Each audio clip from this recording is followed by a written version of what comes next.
Okay बच्चों, आज हम पढ़ने जा रहे हैं क्लास 8 का कंप्यूटर चैप्टर 1 पार्ट 3। ओके, अब ये देखिए मैं बुक रख दे रहा हूँ आपके सामने और पढ़ता जा रहा हूँ ताकि किसी बच्चे के पास अगर बुक ना हो तो उसे दिक्कत ना हो। ओके, एक बच्चे ने डिमांड की थी कि सर बुक रख के पढ़ाइए। तो कल तक हमने पढ़ा था एडवांटेजेस ऑफ आवर नेटवर्क। आज से हम पढ़ेंगे डिसएडवांटेजेस ऑफ नेटवर्क। सबसे पहले देखिए high test. The cost of setting up a network can be high, especially when a large number of computers are connected. Expensive devices such as server, routers, switches, hubs and so on have to be purchased. ठीक है, सबसे पहली बात ये है कि high test मतलब कि अगर हम ज़्यादा कंप्यूटर्स लगाएंगे, ठीक है, तो उसमें हमको क्या होगा, एक्सपेंसिव पड़ेगा।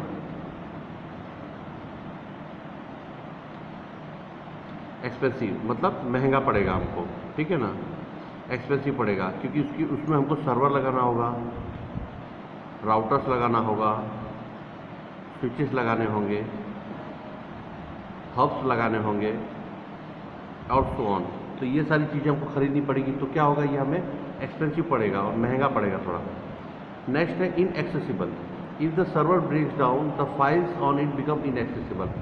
अगर सपोज कीजिए कि हमने इंटरनेट से इसको कनेक्ट कर रखा है और अगर सर्वर ही डाउन हो जाएगा इंटरनेट का, तो क्या होगा, हम कुछ भी उसमें एक्सेस नहीं कर पाएंगे, हम कुछ भी उसमें देख नहीं पाएंगे, ओपन नहीं कर पाएंगे। ठीक है, ये इसका एक सेकंड डिसएडवांटेज है। Then third disadvantage is malware. Viruses and malware can spread easily through a computer network. देखिए वायरस ऐसा है कि अब हमने नेटवर्क कब बनता है, जब दो या दो से ज़्यादा कंप्यूटर कनेक्ट होते हैं एक दूसरे से। वो कनेक्ट होते हैं तो अगर किसी एक कंप्यूटर में अगर वायरस आ गया या मालवेयर आ गया तो वो क्या होगा, सारे कंप्यूटर्स में स्प्रेड हो जाएगा। तो ये तीन डिसएडवांटेजेस हैं ऑफ नेटवर्क के, high test, inaccessible and malware. There is an increase danger of hacking of computers और network. Hacking is the act of gaining unauthorised access over someone else computer.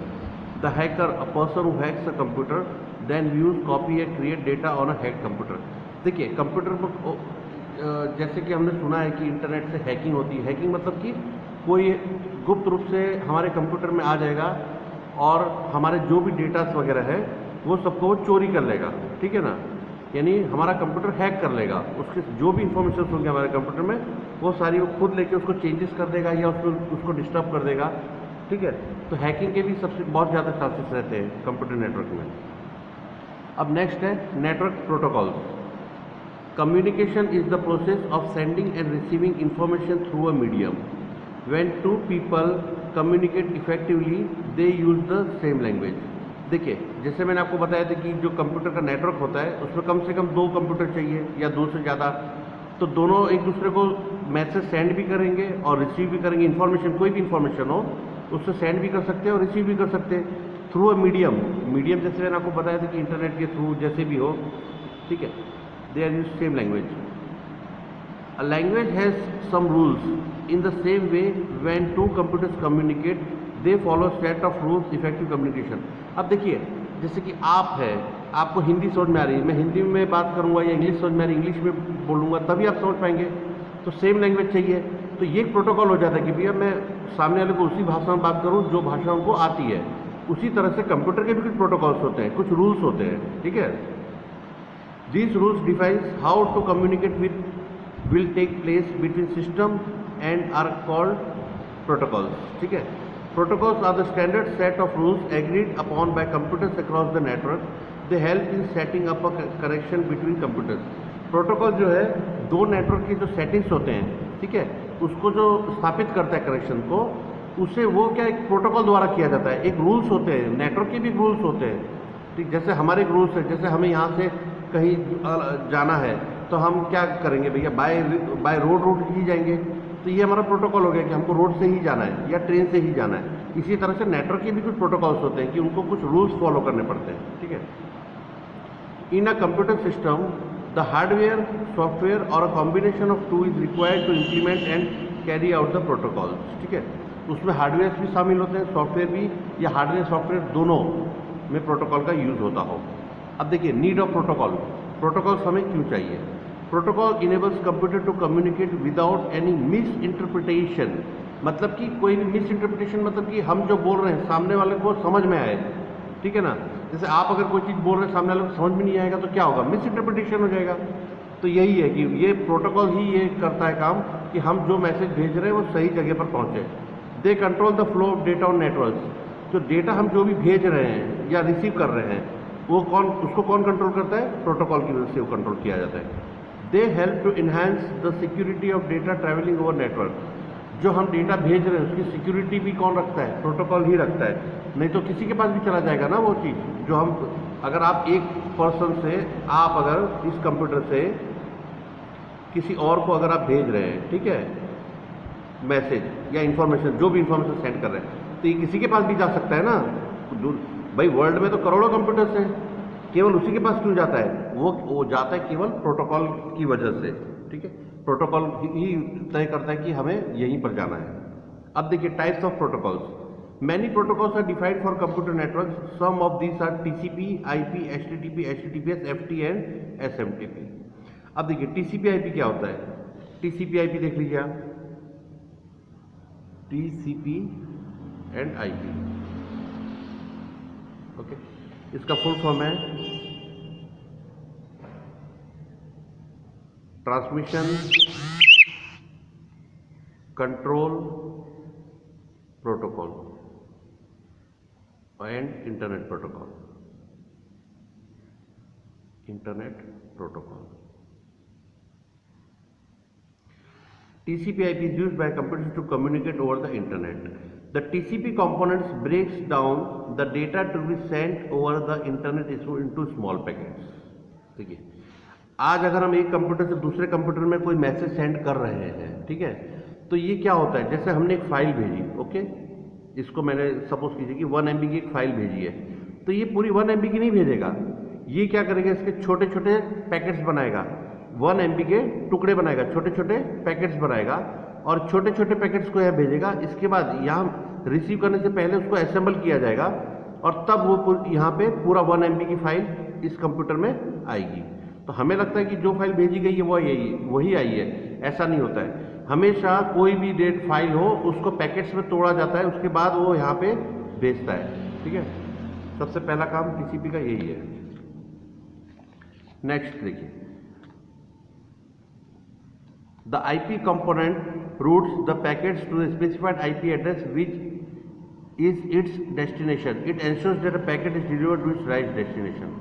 अब देखिए IP जो होता है ना, हर एक कंप्यूटर का IP अलग होता है, ये तो आपको पता होगा, मैं बता भी चुका हूँ, नहीं पता तो सुन लीजिए। वर्ल्ड में जितने भी कंप्यूटर्स हैं सारों के IP एड्रेस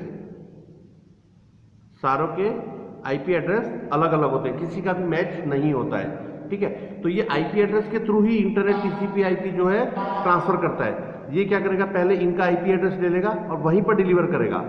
ठीक है, ये प्रोटोकॉल का काम है कि परफेक्ट कंप्यूटर पे जाए। तो कंप्यूटर पे क्या, उनको नाम तो पता नहीं किसके नाम पे भेजना है, वो IP एड्रेस के थ्रू चलते हैं। तो IP एड्रेस ही वो पहचानते हैं और सही डेस्टिनेशन पे, यानी जिस IP एड्रेस पे हम भेज रहे हैं उसी IP एड्रेस पे जाएगा और किसी IP एड्रेस पे नहीं जाएगा। At receiving end, TCP collects reassembles the data into its original form. TCP includes additional protocols such as HTTP and FTP. ठीक है, अब देखिए आप अगर इंटरनेट से कोई फाइल भेज रहे हैं तो उसमें सबसे पहला एक प्रोटोकॉल क्या होगा, HTTP।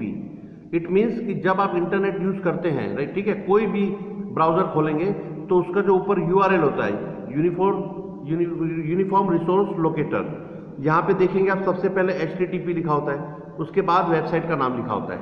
तो फर्स्ट प्रोटोकॉल तो हो गया, आपको HTTP यही यूज कर रहा है, हम इंटरनेट के थ्रू भेज रहे हैं। और सेकंड हो गया फाइल ट्रांसफर प्रोटोकॉल। फाइल को जो ट्रांसफर करना है वो प्रोटोकॉल यूज कर रहा है। ठीक है, तभी वो सही जगह पर पहुंच पा रहा है कि इसको जहां पर भेजना है उन्हीं के पास वो फाइल पहुंचे।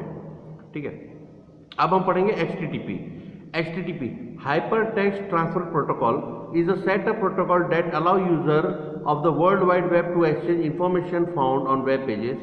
HTTP was invented by Tim Berners-Lee in 1989. This protocol is based on the client-server model. ठीक है, मैंने आपको अभी बताया कि HTTP क्या करता है। जब भी हम कोई URL खोलते हैं, कोई भी वेबसाइट आप खोलेंगे, वेब ब्राउजर खोलेंगे, तो उसमें ये जैसे आपने google.com लिखा, google.com, तो अपने आप आगे HTTP आ जाएगा और या तो HTTP होगा, आपको लिखना है। ठीक है, तो ये एक प्रोटोकॉल है। ठीक है, When data communication starts, the client initiates a request through HTTP protocol and sends it to the web server. The client uses a web server such as Google Chrome, Internet Explorer to initiate the request. The web server receives the request and processes it. The web server then sends the response back to the client through HTTP. HTTP देखिए मैंने आपको बताया, कोई भी आप browser खोलिए, जैसे Google Chrome हो गया, इंटरनेट एक्सप्लोरर हो गया, उस पर आप देखेंगे तो HTTP लिखा हुआ आएगा या तो होगा ही। देखिए ये है क्लाइंट और ये है सर्वर, ठीक है ना। क्लाइंट ने कोई रिक्वेस्ट भेजा यहाँ पर, तब यहाँ क्या करेगा, सर्वर इसको रिस्पॉन्ड करेगा। अगर कोई मैसेज भेज गया तो सर्वर इसको रिस्पॉन्ड करेगा कि भैया आपका मैसेज डिलीवर हो चुका है। अब देखिए HTTPS में खाली केवल इतना अंतर है कि इसमें S लग रहा है। S का मीन्स क्या होता है, सिक्योर, ठीक है, secure. Data sent through HTTPS is not secure. Data traveling through a network using HTTP can be easily damaged or stolen. So HTTPS is used for the purpose of security. HTTPS Hypertext Transfer Protocol secure. देखिए ये Hypertext Transfer Protocol तो है ही है, इसमें S से secure लग गया है. Is the secure version of HTTP. In this protocol the communication between the client and server is protected. देखिए HTTPS क्या है, आज की तारीख में आप कोई बैंकिंग की साइट खोल लीजिए या कोई भी गवर्नमेंट की साइट खोल दीजिए, उसमें आप देखेंगे HTTPS लिखा होता है. इट मीन्स वो सिक्योर्ड है, ठीक है. HTTP जो है वो सिक्योर नहीं है, वो कोई भी हमें हैक कर सकता है या कुछ कर सकता है, लेकिन HTTPS जो है वो 100% सिक्योर होता है, इसीलिए इसको HTTPS कहा जाता है. ठीक है बाबू. अब आगे FTP file transfer protocol is needed to upload or download a file from one computer to another. This protocol is also based on client-server model. FTP uses a secured method of transferring files over the network. FTP client checks the authentication of the user by asking them to log in and create their account. After authentication, files can be uploaded or downloaded from the client to the server or vice versa.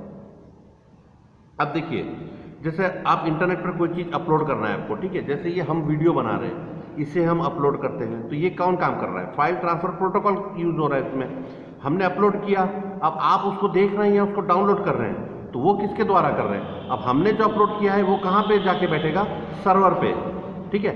अब server पे अब आपको जब भी आपको login करना पड़ेगा, पहले लॉगिन करने के बाद आप उसको डाउनलोड कर सकते हैं या उसको देख सकते हैं. तो इसी तरह से आप भी अपलोड कर सकते हैं या डाउनलोड भी कर सकते हैं, हम भी अपलोड कर सकते हैं, डाउनलोड कर सकते हैं. तो यही जो अपलोडिंग और डाउनलोडिंग की प्रक्रिया रहती है वो यूज होता है फाइल ट्रांसफर प्रोटोकॉल के द्वारा. ठीक है. अगला है SMTP simple mail transfer protocol is used to transfer email between servers. It is used when the email is send by user through an email client application such as Outlook Express to an email server. It is also used when the email is delivered from one server to another. An email client application uses one of the following protocols of the download and email system. देखिए इसमें SMTP में भी दो part है, मैं आगे बताऊंगा. SMTP क्या होता है, SMTP कहाँ पे यूज होता है, जब आप किसी को ईमेल भेज रहे हैं आउटलुक एक्सप्रेस के द्वारा या जीमेल के द्वारा, वहां पे SMTP का यूज होता है, सिंपल मेल ट्रांसफर प्रोटोकॉल का. अब देखिए ये दो हैं आगे. एक है POP post office protocol. This protocol is use to download emails from the email server to the client computer. As soon as the email is downloaded the protocol deletes the email from the server. POP3 post office protocol 3 is the most recent version of POP. देखिए POP में क्या होता है कि जैसे कि हमने आपको मेल किया, आपने उस मेल को जैसे ही खोल के ओपन कर लिया या डाउनलोड कर लिया, जो भी कर लिया, इसके बाद होगा क्या कि सर्वर पर से वो हट जाएगा. ठीक है, सर्वर पर से वो ईमेल हट जाएगा. और देखो IMAP में देखो क्या है, इन दोनों में यही डिफरेंस है, इंटरनेट मैसेज एक्सेस प्रोटोकॉल. ठीक है, access protocol. This protocol is also use to download emails from the server to the client computer, but unlike POP it does not delete the emails from the server after they had been downloaded. देखिए यही बात हुई. POP में क्या होता है आपका कि जब आप ईमेल को डाउनलोड कर लें, पढ़ लें, तो वो सर्वर पर से डिलीट हो जाता है. किंतु इसमें वो बात नहीं है. इसमें आप अगर डाउनलोड कर लेंगे उसके बाद भी सर्वर पर रहेगा. अगर आपसे गलती से डिलीट हो गया तो आप सर्वर पर से लेके फिर से उसे डाउनलोड कर सकते हैं. ठीक है, ठीक है. For saving the emails it use more server resources such as disk and CPU time and POP. Moreover as the email have not been deleted from the server, they can be open from any other computer. किसी और computer में भी अगर आप जाएंगे, वहां पे login करेंगे, आपका लॉगिन यूजर नेम और पासवर्ड डालेंगे, तो आप वहां भी डाउनलोड कर सकते हैं उस सर्वर पर से. या लैपटॉप या टैबलेट से। This was not possible with pop. ये चीज़ पॉप के साथ नहीं होती है। पॉप में तो क्या होता है, पॉप में तो केवल मतलब आपने एक बार डाउनलोड कर दिया तो डिलीट हो गया, उसके बाद तो कहीं भी ओपन करेंगे तो ईमेल दिखाएगा ही नहीं आपको। Let's understand this with an example. Rohan send an email to his friend Sandeep. This is how it email is delivered. Rohan opens an email. देखिए रोहन ने सेंड किया उसके फ्रेंड संदीप को एक ईमेल, ठीक है। Rohan opens an email client such as Outlook Express on his computer. Rohan ने open किया आउटलुक एक्सप्रेस या कोई भी वो था ईमेल का software. He creates an email and send its to his friend. उसने ईमेल एक क्रिएट किया और उसके ईमेल संदीप के ईमेल आईडी पर उसने वो मेल सेंड कर दिया। Outlook Express uses SMTP protocol to deliver to email of the Microsoft Excel server. ठीक है, आउटलुक एक्सप्रेस जो है वो एसएमटीपी यूज करता है, ठीक है। संदीप यूजेस POP3 और IMAP to download the email from the Excel server. Sandeep ने कौन सा सर्वर यूज किया, पॉप या IMAP।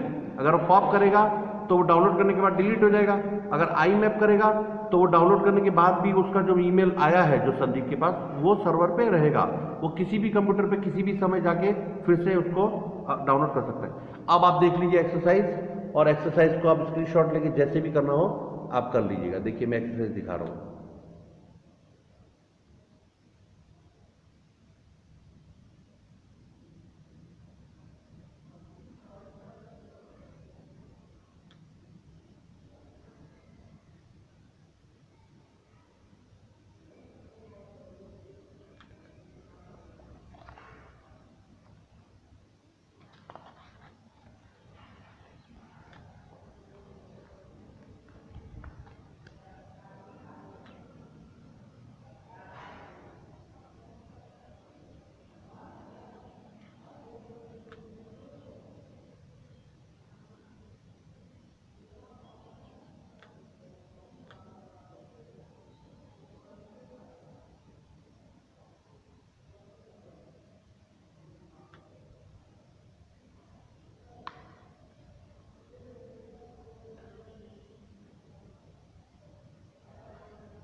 ठीक है बच्चों, तो ये एक्सरसाइज करके अपने नोट्स तैयार कर लीजिएगा। ठीक है, ओके बाय।